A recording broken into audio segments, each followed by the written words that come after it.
مرحبا، أنا ماهر. أنا شاب سوري بسيط. في مثل كتار يمكن، وفي مثل كتار منهم ما حدا عرفهم، بس حاب اليوم أعرفكم عن نفسي ومين أنا. عمري 23 سنة. بدي بلش بصناعة المحتوى أدوات بسيطة جدا جدا ما بتتصوروا. سماعة رأس ب50 درهم اشتريتها طبعا، وميكروفون، قاعدة بسيطة، وعندك الرينج لايت، شاشة بلازما خلفيه بسيطه جدا يعني.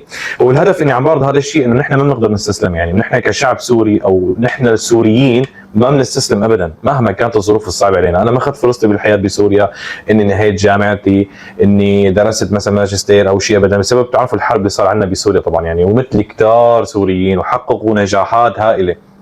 فهذا الفيديو تشجيعي وتعريفي بنفس الوقت انه ما نفقد الامل لو كان في كثير اشخاص سابقيننا بالحياه يعني، وخاصه في مجال صناعه المحتوى في اليوتيوب.